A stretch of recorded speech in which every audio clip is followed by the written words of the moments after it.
Oh, hey, what's happening, you guys? This is the Proclivity podcast, and we're pumped to be able to have you on the show today. Episode 55. We're going to be diving back into your roots. We got a special guest. Yet, before we get rocking and rolling, we want to shout out, because we haven't done it in a while, to our title sponsor, 8 Sleep. If you've never slept on a mattress that cools and warms your body throughout the night, you're missing it. Head to 8sleep.com. Emily knows. That's why she's laughing. Well, she doesn't know. She hasn't gotten hers yet. She can go to 8sleep.com and she can put in Joel and receive $150 off. I'll tell you that. Check it out, guys. If you've never heard of 8sleep.com, it is the future of sleep. Check it out. 8sleep.com. Use the code Joel at checkout. Get $150 off. As always, I'm Joel Cochran. I'm your guest. I have my co-host. Did I say guest? I'm your host. I got my co-host, Emily Rodella. And Hey. we have a special guest. We have Rob here today, and Rob is a holistic life coach with a bachelor's degree in sustainable food and farming. Did you know that there's bachelors out there like that? Now you do. He has spent the last 11 years incorporating a variety of health practices that he has applied to his own life and his coaching practice. Rob is the owner of Whole Health Connections, where he helps his clients connect the dots on food, movement, and mindset so they can experience personal transformation while utilizing the principles of nature. Welcome to the show, Rob. Well, Joel and Emily, I appreciate you having me. You said I'm a special guest like 3 times, so I guess that means I'm Dude, pretty special. So you're I'm excited to dive in. Dude, you're the most special. You're the most special. Super pumped to be able to have you on the show today. And before we start diving into what we deemed this show, getting back to your roots, I'm interested. How did you get started becoming a holistic life coach? Yeah, so I'll give the abridged version here because this is an 11-year story. So about 11 years ago, I had a pretty bad concussion. And so I'm 28 years old now. At that point, I was 17.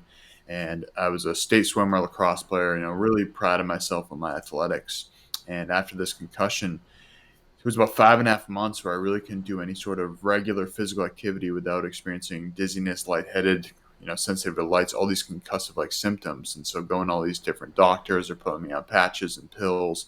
Wow. And a lot of things that I noticed didn't really do much, and they had some side effects. So I kind of recognized there has to be a different way. And at some point, because I was an athlete, someone had mentioned, "Oh, have you ever done yoga?" And 11 years ago, for a 17-year-old dude to go into yoga classes, usually meet a bunch of middle-aged women looking at me like, this is yoga, right? I think you might be in the wrong place. But so that was kind of the start of it all. And that led to meditation, led to psychology, nutrition, and just going down the rabbit hole of learning all these different topics. And had worked with, for, or interned with 2 different holistic nutritionists, acupuncturists, massage therapists, Reiki practitioners, basically anybody in the world that would teach me or, let me work with them, whether it was for free or paid. And so, fast forward a handful of years, I always knew I wanted to be in the entrepreneurial space and not work a typical job. And when I went to Asia in 2017, Southeast Asia, I really confirmed that. And I lived on my buddy's farm in Sri Lanka, basically middle nowhere Sri Lanka. The only American, only dude with blonde hair, blue eyes, 6 feet tall. Everybody else is looking a lot different. So I would stop traffic. If I was walking down the street, people would stare, they would point, they would ask my friend questions because he's born and raised in Sri Lanka and we went to college together, which is how that relationship formed. He became one of my best friends. And so, being over there was a fundamental shift for me. Just seeing how connected these people were to their lifestyle of working the land. Most of them didn't have internet or phones, computers, any of these things that we think is so commonplace here. And they had so little, but they were so happy. They were so present. And so that made me recognize, there's something that maybe I could take away from this. And I kind of knew that going into it, but it's when you're really there, it's like, wow, there's really some lessons to be learned here. So I was there for a little over 2 months and went to Thailand, did a silent meditation retreat while I was out there with some Buddhist monks. Proceeded to travel much of Thailand, went to Malaysia and the Philippines, and then I remember coming back to the States and thinking there's no way in hell I'm going to get a real job right now. Ended up working on a buddy's farm. And after that, I was kind of bouncing around farm to farm and moved to LA in 2017, which joined a startup company in the world of preventative health and screening technology, which is cool. But the company didn't quite start up. So I moved back to Boston a year later with 10 grand in credit card debt. And at that point, decided, hey, I've always wanted to do this whole start my own business thing, so I'm going to do it. And at that point, I was referring people to these different practitioners I've been working with, and to some of my favorite products. I know that there's a lot of garbage supplements on the market, and want to help people actually get the proper supplementation if they're going to choose that route. So somewhere along the lines, I realized it's not a very sustainable business model. It's very dependent on a lot of different factors outside my control. And then somewhere along the lines, people start asking me for help personally, not just asking who do I go to. And then it kind of made me have this realization as like, I can be the practitioner instead of referring to other practitioners, obviously still outsourcing to practitioners when appropriate. But that's kind of where this started. And that was in September of 2018. And now here we are, January of 2022, about a little under 3.5 years into the works of this, and learning and growing with it every single day. But the long answer to your question is it started with a great pain teacher teaching me a lesson, and kind of stumbling along the path for a little bit, but learning lessons every bump and bruise along the way. Man, what a cool story. That brings up something that I love repeating to myself, which is life is the greatest teacher. Go live it. Go live it, Yes. right? And when we accept that and we're aware of that, then life isn't so scary anymore due to the fact that it's here to teach us. And that's a perfect example of what you went through and where it brought you currently today. That's an incredible story. And the thing that just nails the puts the nail in the coffin for what we're talking about today is when you were talking about being in Sri Lanka and how connected people were to the earth, because that's their source. They know where the Right. food is coming from because they're working it. Unlike where we're at, where we're disconnected from the food, and then yet we have like this huge issue with food here in America. So I want to dive into that because a lot of people struggle with food, their identity with food, eating food, how hyperpalatable it is. I mean, the diet industry is a $70 billion a year industry. What? Yet obesity rates continue to climb. So, on from your experience of being connected to the earth, working on the farm, and now being in America and being a health and life practitioner, what's your take on this? Well, again, I'll try to not give an 11-year answer on this one because that's a deep rabbit hole that we can dive down. Oh, so deep. We love it here. We And love there's it, Proclivity.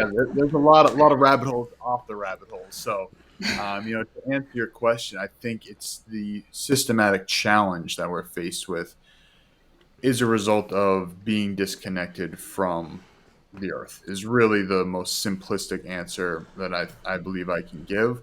But I also think that part of that is human nature. We tend to push things as far as we can go in terms of, making things easier, in terms of, we'll call it advancing technology, even though sometimes it's not always actually moving us forward in the right direction. But kind of looking at it from that perspective, that part of it is just human nature. We always try different things, and oftentimes we fail. Just like, my journey I just shared, there's a lot of experience I had that you could deem a failure, but it's also learning along the way. So I think as a human society, we're just having some growing pains right now that technology is evolving faster than we're able to keep up with it. And I think part of the other side, the real side is that if you follow the money, a lot of this is it's a huge industry, and we've been fed a lot of false information, whether that was not on purpose or for profit. But a lot of these companies dumping canola oil into just about everything we use, which was not ever intended when it was originally made to be used for human consumption. It was actually made for machinery. So that's a little should tell you something there. So a lot of these little things. I don't think it's one thing. We can talk about glyphosate, how they had all this extra chemical left over from World War II that was used to kill people in gas chambers, which is now sprayed in smaller amounts on our food, which that in of itself is asinine that we have accepted that as, oh yeah, that's something normal. So there's a lot of factors that come into it, and I don't think it's one specific thing, but I'd say if I had to nail it to one thing, it's the fact that we become way too disconnected from the planet that we live on. Emily, go for it. You're speaking our language. Yeah, and I find when I start talking about this kind of stuff that people are like, "Oh man, that's so hippy dippy, that's so woo. Like, does that really matter?" And it's like, it does. Once you start learning about what it does to you, like you said, what it was intended for and what it actually does to your body, like, oh, whoa, you have a realization. And so, how did you start learning about this stuff, and how did it click in your head that it was like, this is not right, and I need to make a change? Yeah, so as I mentioned, along this path, I started working with a couple of this holistic nutritionists because, at a young age, and I think when many of us get into the world of, health and wellness, we think of exercise, we think of nutrition, kind of as the two places to naturally start. So, there were a couple different holistic nutritionists in the area, and I just went up, went to their office, was like, hey, can I work for you for free and learn? And so that's kind of where that started. But the biggest aha moment I had was my first semester of sophomore year of college. I took a course called ecogastronomy, which is the study of food and food systems. And basically, it started talking about soil health and started talking about, we did like a case study on farms in Italy and talking about gluten in particular. The people over there can eat gluten no problem because it's much higher quality. It's a different strain, and, less gluten properties that have the inflammation. Won't go into the science side of that, but basically it made me realize, hold on, we're told, gluten causes inflammation or gluten is bad or whatever these blanket statements we throw out here. But then there's a perfect case study that's not always the case. That's the case for our Mm-hmm. system that we've chosen to utilize. And so that was really the class that was this crazy shift to go from, at that point I was studying nutrition and psychology. I was going to go dual major that way, and completely 180 shifted gears to go into sustainable food and farming from there, because I was that fascinated by it. Doesn't matter to something. This is not completely true, but this doesn't matter. This is my thought at the time. Doesn't matter about the nutrition if the soil isn't healthy, because we can slap a label that says lettuce has this amount of vitamin A, this amount of vitamin C, but every lettuce is so different that to just slap that label on was like, well, I need to focus on where it's actually coming from, because that's really what's determining that level of nutrition. Right. Gosh, and that's I have a buddy who who said that to me. That's the first time that I heard it. Was he has family in Italy, and he's gluten intolerant. Gluten intolerant, and when he goes to Italy, he can eat all the gluten. He said it doesn't affect me at all. So for you to bring up that study, it's like, oh, wait a second. So does that mean we might be doing something wrong with our agriculture Right. here? You know, and I'm curious. It's like for obviously us, we're in the holistic field, right? And guys, yes, this is to some might think that this is woo woo. We're just getting started, by the way. Um, Yet for us, we go, this is a no-brainer. Like, you buy organic, you get locally sourced, you find the food, because we know the detriment that it does to our bodies. Yet you work with people, Rob. How do you connect the dots for them, right? Because I'm sure they come in like they do with us, and they go, okay, cool. What's my macros, right? How much calories should I be having a day? Give me the full detailed plan of what I should eat, right? And we're good to go. You know, Mm. how do you connect those dots of like, we're talking gas chamber stuff, we're talking machinery oil, and you're just willingly eating this. Like, how do we connect that dot so people understand and start making those changes? Yeah, and I think a lot of that starts with why. Why do you want to change in the first place? And that's the first piece that we're hammered down is like, what is your goal? Why are you paying me money right Mm-hmm. now? Because we can talk and have a nice little talk therapy session all day, and that's cool and all, and there's lots of benefits to that. But at the end of the day, you're paying me as a holistic lifestyle coach, which there's a lot of layers to that. So it always starts with why. Why do you want to change? Because if they're not clear on why they want to change, what their purpose is with getting healthier, inevitably it's going to fall apart. If we don't have a clear, concise goal as to why we're doing this, maybe it's for your kids, maybe it's because you want to play softball again, maybe it's because you want to lose 15 pounds, whatever the case is. But being very clear on that, because that's when we circle back to when there's inherently those days where they don't feel like doing it, or they have the option to slip up and they see the cheaper price tag. It's like, how bad is it? We remember that why. And then it comes down to education.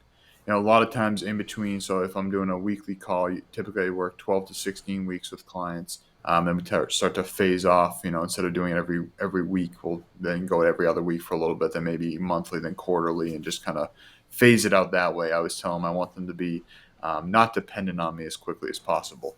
So we start with the why, and then there's education. So between every week, I'll send them some videos, some books, some podcasts to go over education side, and then we'll talk about those things. Not in terrible depth because I want to really focus on what they're needing to work on. But we'll go over, what did you take away from that, and now that we relate that back to the why. Okay, Mm-hmm. so the next time that I see, oh, the non-organic cucumbers are $2 less a pound, Mm-hmm. that's a good deal. Man, maybe I should get that. Or the non-organic ones are buy one, get one free. Ooh, how do I resist that? But then we remember that podcast we listened to. Oh man, but that guy talked about how that $2 I'm spending now is actually going to be $50 spent down the road on some pharmaceutical or some surgery or some, we can create that economic value, because depending on the person, that may be the driving force. So I say, hey, pay the farmer now or pay the doctor later, or pay the farmer Mm. now or pay pharma later, whichever one you prefer. So, yeah, starting with why and then education. And that's so huge because we talk about it too. What's your identity? How are you connecting to this? Right? If we don't have an identity, if we don't see ourselves as the person who's accomplishing that goal, then it's very difficult to be able to accomplish the goal. We think it's somebody else, right? We imagine someone else that's losing the weight or, checking the labels or running the 5 miles. And until we get that identity and we connect with that identity, being able to know the why, it's going to be very difficult to be able to get it. Even if we're saying like, yeah, this is poison that used to literally kill people. And Right. the canola oil is meant to be in machinery, not in your body. People have that like shock, like, oh, that sounds terrible. And then they won't read the label. They'll be like, Right. canola oil though in the Cheez-Its, it can't be that bad. Cheez-Its taste good. Well, and the best part is that the company's done a phenomenal job of calling it vegetable oil in many cases. So we think vegetables are healthy. So we think, oh, vegetable oil, that's probably good for me. So they're a lot of they have psychologists on their marketing team. They're incredibly brilliant people that learn the what ticks people, what triggers people, and Mm, how to get them to buy. So if we change. So also, it used to be called rapeseed oil, which that's a tough sell to sell something called the rapeseed yeah, oil. yeah. Then we dumb it down a little bit to canola oil. Then we generalize, safflower, sunflower, and canola into vegetable oil. People read vegetable oil, they must think that's healthy. And I think a lot of this, what you're saying is we often outsource our problems to other people, and which Mm, isn't always a bad thing, but we also outsource our solutions. And so we don't take responsibility for the fact that we are the only one that can really save us. That's something I talk about with my friends when we're talking about family members that are doing these self-destructive habits. And it's a reminder, you can only save yourself. You can educate people, you can give them the tools, but or the saying, you can bring the horse to water, but you can't force it to drink. So recognizing that we live in this culture where, we depend on a pill, or we depend on a surgery to lose the weight. We're not actually taking that responsibility for ourselves. So part of it that I work on with people is, really being self-sufficient in your health, with your growing your own food, with all these aspects, because it teaches responsibility. And tying it back to the farming side is, I have probably learned more lessons from plants and working with the soil than I have any book. Like you're saying, living life and being a student of life. I've learned so much patience, persistence, consistency. The list goes on and on when it comes to working in the garden, because if I plant something today, I'm not harvesting that tomorrow. I'm harvesting that probably weeks, if not months later. So there's all these life lessons that we can learn. And so I always tell clients is like, if you're going to grow something over the time working. It could be an herb in your windowsill, or it could be a full-fledged gardener. I have a little grow rack behind me, where I have an indoor grow set up for the winter. Whatever it is, but you're going to develop that relationship to learn these things by doing, and by recognizing it's actually not as hard as we make it out to be. You don't need to study farming to be able to grow something. At its most basic level, you have a seed that goes in soil, that gets water and sunshine, and it grows. It's pretty simple. So, if we return to our roots, we recognize we've really overcomplicated a lot of things in life. Which is such a good point, because I mean that's what we're talking about today. People get so confused with nutrition and health and what we're supposed to do, and we're supposed to do all these different things and all. And oh man, gardening would be way too hard. How am I supposed to grow a tomato? You grow the tomato, like, Right. well, you drink the water, you eat the protein, and so it's when it comes to going back to our roots. Is there a step by step way?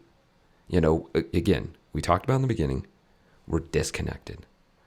Is there a step by step way that we can get back to our roots? Being able to get, I mean, literally, we're saying roots, like plant roots, and with yourself, get back to roots. What is like the foundational way that you bring people back to their roots? Sure. So, as it relates to gardening in particular and growing your own food, I made a free ebook called "Yes, You Can Grow Your Own Food." And so, maybe Joel, you could throw that in the Oh description yeah. box, Oh because yeah. it's a free. I think it's 11-page resource. It has all my favorite tools. You have the basic tools you need, to extra tools, to what a plant needs, the basic things, to really show in 11 pages. And these are big pages. These aren't, the text is pretty big. So there's not a lot going on there, because it's pretty simple. So I always invite people to check that out, because if you're interested in growing your own food, which I think everybody should be, that's supposed to be a very easily accessible and usable resource. So that's kind of step by step for growing your own food. But when it comes to returning to our roots, I like to break it down to a few different sections. So in my health coaching, the 6 foundation principles, the foundations of health, which are moving, thinking, breathing, nutrition, hydration, and sleep. So if we can get a base level of mastery of the very minimal foundations of that, we're going to be leaps and bounds above the average person, which the average person is, not much to brag about these days. Mm-hmm. But if we can at least master the basics of moving, in terms of if we're walking every day, that's something I always start with. We're going to go for a walk. That's one of the best movements. I don't, cool, you're lifting weights, great. We're going to start walking too. So walking, moving, thinking, breathing, nutrition, hydration, sleep, the foundations of wellness. Time out in nature. Most of us spend so much time in a box, and I'm a big proponent of safe technology use with electromagnetic fields that are buzzing around us. We live in these electrical boxes. We're using a computer right now, which is great. It's very useful, but we want to also balance that with, disconnecting from these electrical fields that are becoming ever more pervasive in our society. So spending more time out in nature, breathing the fresh air, getting the air on your skin. Your microbiome is everywhere on your entire body. Your skin is your biggest organ. Getting your skin exposed to the sun, getting your skin exposed to the air, all the elements of nature. So nature time. And then growing your own food, we already touched on that one, is the third one. The fourth one is community. And this is a really lost art in the Western world, is community. And this is something that was so prevalent in Southeast Asia, is the community that these people have. And especially with COVID, we've really become even more isolated. That was already an isolated society. Now we've gone from seeing each other sometimes to now basically avoiding people because we've been told that they're all infectious sacks of shit. So that's that I'm hoping to clear up, is that you're a healthy person, and affirm that, because if you believe it, it will be true. As Joel, I know you're a big proponent of word choice. So if you're telling yourself you're sick, you're gonna be right eventually. So That's let's right. focus on the health first. But on the topic of community, whether it's online or in person, that's a big piece of what I do. Is I build online community, and we have an in-person community called Ice and Iron here that we meet every month in Boston. We do workouts, work-ins. That's Tai Chi.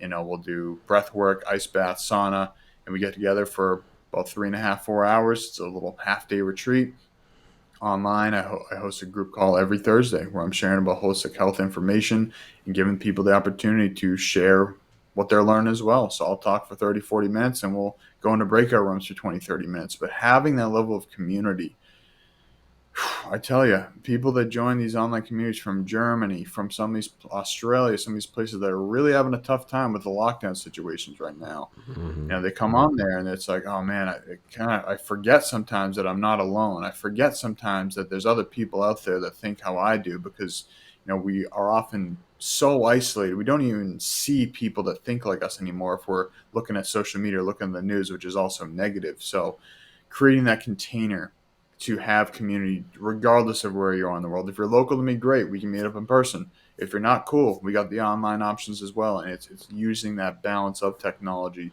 when appropriate, because it is one of the most fantastic inventions that's ever been made if we can harness it appropriately. So to recap, 6 foundations of wellness: moving, thinking, breathing, nutrition, hydration, sleep, nature time, food growing, and community.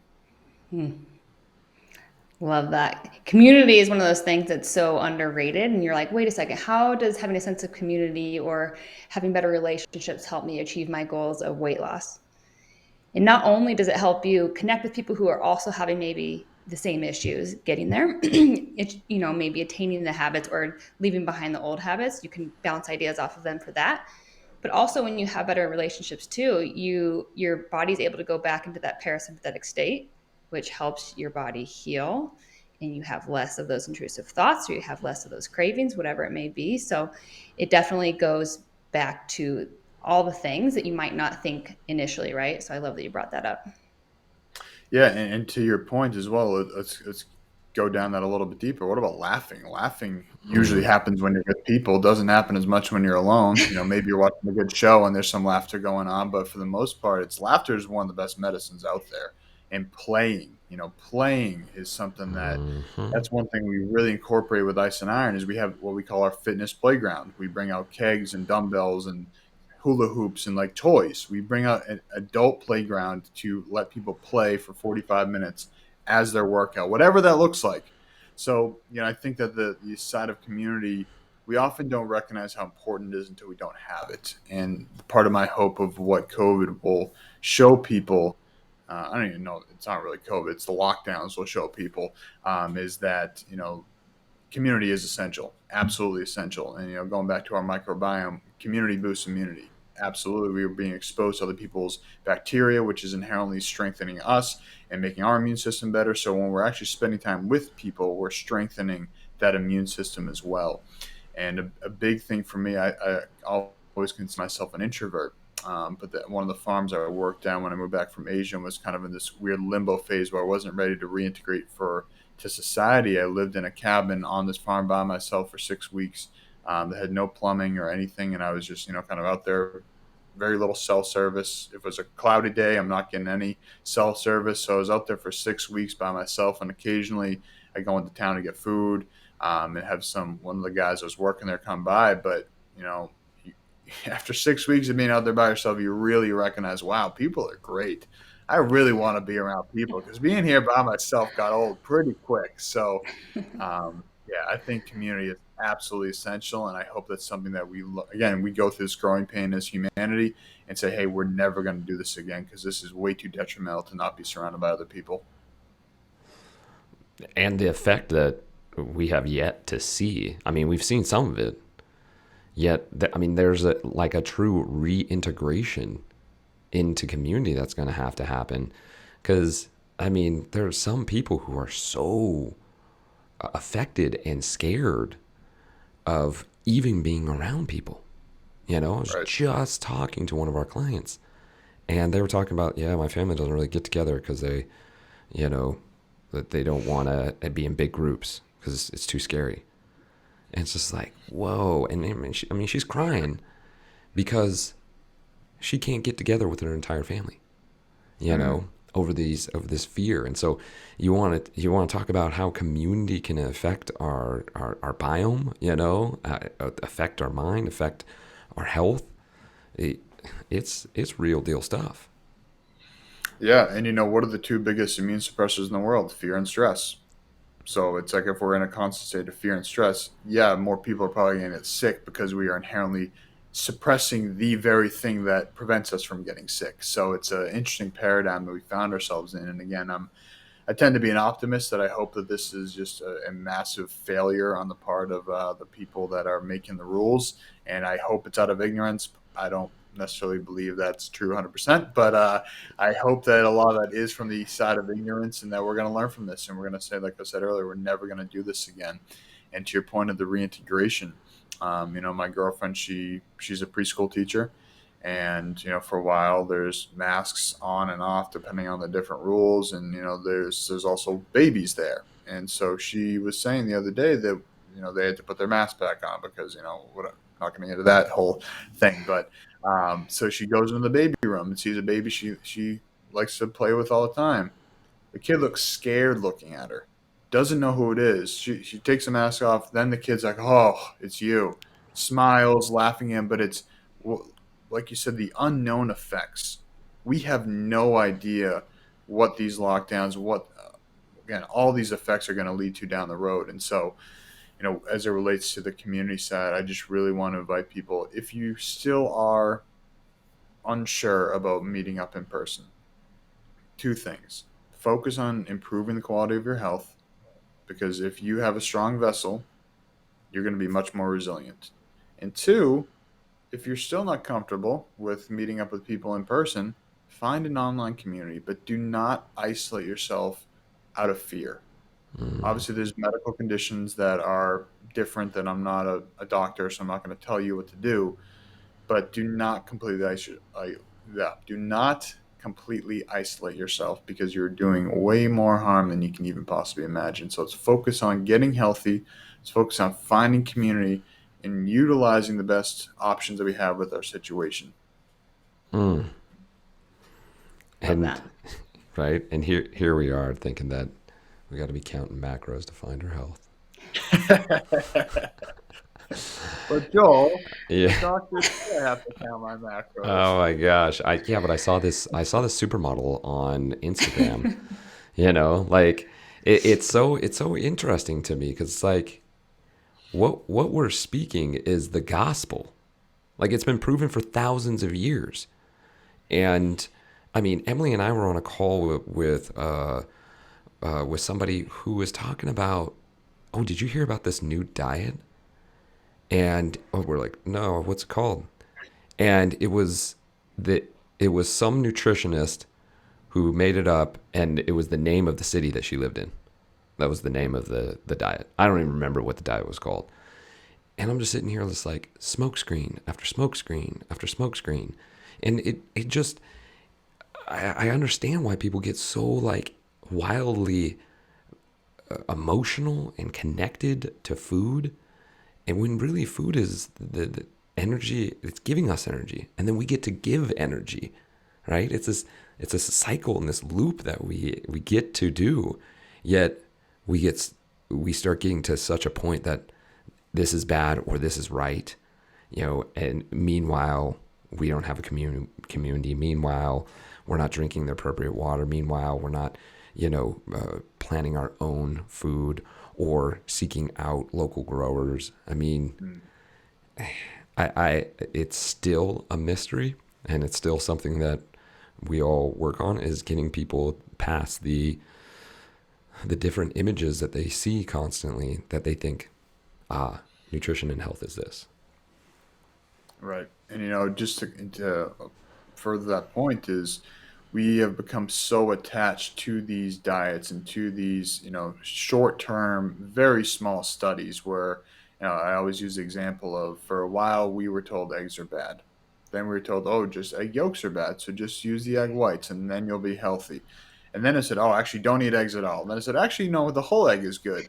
And meanwhile, the farmer's just been eating the egg the whole time. They're just sitting back and eating their eggs and laughing at all this nonsense that's been going on. And so I think as it relates to a general rule of thumb when it comes to eating food is if you eat high quality food, and I'll put organic food at that, that place, and we can go higher than organic if we're talking about biodynamic, regenerative agriculture, all these other layers above organic.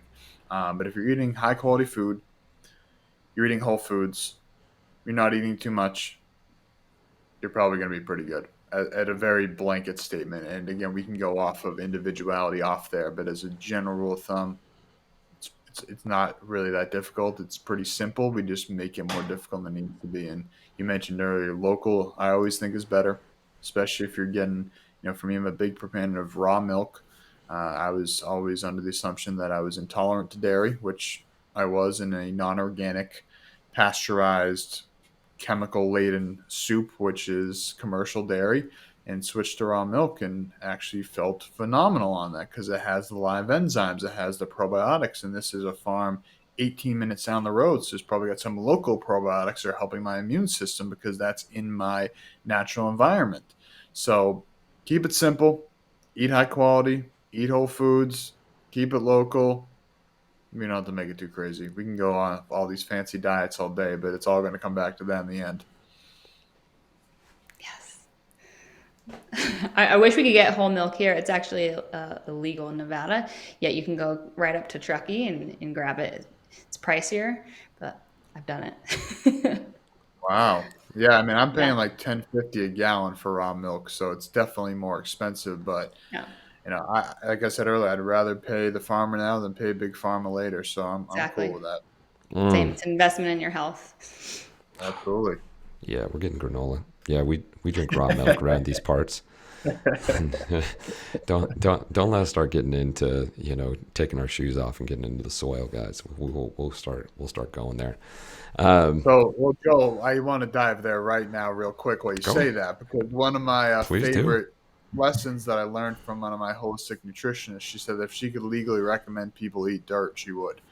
And there's so many great microbes in. We're talking about healthy soil, everything. We're assuming this is a high quality system, but and when you're growing your own food, don't wipe the soil off. There's a lot of good nutrition in that soil, a lot of good things for your microbiome, little bacteria, little things are going to be helping you out. So if I pull a carrot out of the ground and it's got some nice soil on there, it's like jackpot.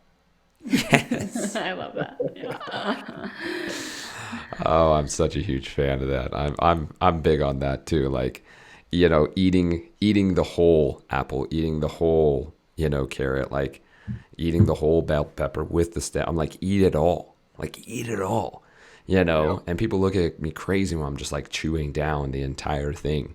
They're just like, did you just eat that entire apple plus a stem? I'm like, yes, I did. It's an apple, all of it. You can eat all of it, not just around the core. Right. All right, so this has been awesome. This has been great. This has been great. One of the things that we always leave our listeners with is 3 tips, right? We love giving people, hey, here are tangible things you can do. We've talked about a lot of stuff today, guys, from raw milk to planting your own food to organic foods to community. Rob, what are your top 3 holistic practices that you would suggest to the listeners that are going to most likely, if we're talking about the average person, have the greatest return? Great question. And I'd say as a whole, I like to put in the category of getting ourselves back to that parasympathetic state. We are so overstimulated, so overstressed. And even just, I've been using a pulse oximeter and just checking my heart rate, and it's higher than I would like it to be. And that's usually meaning I'm overstimulated. I'm looking at too many screens. I'm working too late at night, because when I take it at night and it's at the high 60s, when I know that my resting heart rate is a lot lower than that, I know that there's some sort of parasympathetic activation that needs to be happening here. So, with that in mind, I like to start with what's free. Walking is, I think, one of the best things we can do, regardless of our any situation we're in. If we walk more, we're going to be healthier. I think that's a fair statement to say. Breathing and consciously breathing, proper breathing. Most of us are breathing improperly. A lot of this causing so many different challenges that we may not even be fully aware of. There's a great book I'm reading right now called Breath by James Nestor, which I thought I knew a lot about breathing, has shown me that I have barely scratched the surface. I've done an XPT performance breathing certification. I've done multiple Wim Hof workshops. I've done all these things. I've taught breath work many times, and it's really made me recognize that I've just scratched the surface of breathing. So, want to really invite anyone listening right now to learn more about breathing and really take that seriously, because we think it's something we do unconsciously, which would be true if we were doing it properly, but most of us are not doing it properly. So if we want to get to that place of doing it unconsciously or subconsciously, we want to make sure we're doing it properly. So walking, breathing, and the third one would be cold exposure. Getting a challenge in there every single day. I started doing cold showers when I was about 20 years old, because I was looking up ways to boost my testosterone. And I stumbled upon cold showers. And then I realized, wait, there's actually a lot more to cold showers than just boosting testosterone. And it doesn't matter if you're male or female. You're going to get some great benefits. And I can say that's been single-handedly one of the pieces that has increased my mental resiliency, my discipline, my active seeking of challenge and pushing that discomfort zone more than anything. So if you walk more, you breathe properly, and you get a little uncomfortable, building that resiliency with a little cold therapy, I think you're going to be off to a good start. Emily, you agree with that? Yes, we're all about it. We sure are all about it. Dang right we are. We were just in the Truckee River, which is the river that runs through Reno. It was sitting at like 39 degrees, 38 degrees. Perfect. Perfect. And we're getting our clients out there. Talk about community. Good. We say, hey, let's meet down by the river. We're going to get in the river for 2 minutes. We're going to control our breath, breathe low and slow, right? Get that water all the way up to your collarbone, if not higher. If you want to dunk. And it is a huge difference. I mean, we have one client who does it now weekly. It's been such a huge benefit for her. And one thing I want to touch on, right, is the breath. Now, you said a lot of people are doing it incorrectly. How, if people are sitting there like, wait, I'm breathing incorrectly, how are they supposed to be breathing? Again, this is a deep rabbit hole, which doesn't sound like it should be for breathing, but I'd say the general recommendation I recommend people start with, and I do highly recommend, researching this, because it is a very important topic. But the general principle, I would say, if you swallow a bit of saliva, your tongue will go to the roof of its mouth where it naturally is supposed to be. And then from there, relax the jaw, relax the face, because most of us are clenching all the time. And start breathing in through the nose, fully, slowly, deeply, into the belly, 2/3 belly, 1/3 chest. Let it out. Go for about 5 to 6 seconds of an inhale, 5 to 6 seconds of an exhale. That's about it. Keep it simple, but doing that consciously and then going about your day and then noticing how you're breathing are two very different things. So anytime we can train ourselves in those moments that we think about it, I tell people, anytime you think about it, breathe consciously, deeply, fully. Anytime you're feeling stressed, breathe. Feeling anxious, breathe. Just let that be the trigger. When anytime you're feeling any sort of, call it an unfavorable emotion, breathe. Let that be the trigger that activates the breathing. You feel uncomfortable, breathe. Feel anxious, breathe. Feel sad, breathe. Angry, breathe. Keep going on. So true. It is so true, and I know that it's a very big. You could go so many different rabbit holes on that. Yet that's why I wanted to come back to it, because there's a lot of people, Rob, who don't get it, who don't understand, like who are breathing with their mouth open all day long, just stimulating that sympathetic response and wondering why they feel so stressed throughout the day. And guys, if you want to talk about vanity, oral health too. When you're breathing with your mouth open, not good. Not good for your teeth, not good for your breath, not healthy. So, Joel, I just want to fire one fun fact I learned from this book is that mouth breathing is the number one leading cause of cavities. Not sugar, not all these other things we believe, but mouth breathing. Our nose is cleansing the air. Our mouth is not cleansing the air. So, again, and there's many more layers as to why that is, but just that's a fun fact I just learned, that mouth breathing is the number one cause of cavities. There you go, people. There you go. This has been super informative. Rob, if people are listening to you now and they're like, I want to know how to grow my own food. I mean, we'll put the links, guys, into the show notes to be able to download the book. Yet, if people want to get a hold of you, how do they get a hold of you? Well, first of all, I really appreciate you both having me on. This has been a lot of fun. And anybody that has not checked the podcast, Joel and I did together on my show, check it out, because that's where you get to hear Joel talk more than me. So that's a treat. So check that one out. My podcast is the Whole Health, the Rob Carney podcast. You can find it on my website, wholehealthconnects.com. But the best way to connect with me is Instagram nowadays at Whole Health Connections, all one word. And then YouTube is a platform I'm putting a lot more emphasis on to this year, and that's going to be just Whole Health Connections as well. Basically, if you search Whole Health Connections, you'll find me on whatever platform you use. But for the most part, I'm sharing wellness content. I'm sharing gardening content. So whether it's YouTube is going to be longer form, Instagram is going to be shorter form. I've been on a 30-day Reels challenge, which has been really pushing that childlike creativity on me, because I had a lot of resistance to the Reels. So now I'm just diving fully in. It's actually been a lot of fun. So Cool. you're looking for more short form things, some good quotes, that's Instagram. Looking for the long form, more in depth, that's YouTube. But feel free to shoot me a message on Instagram, and always happy to chat.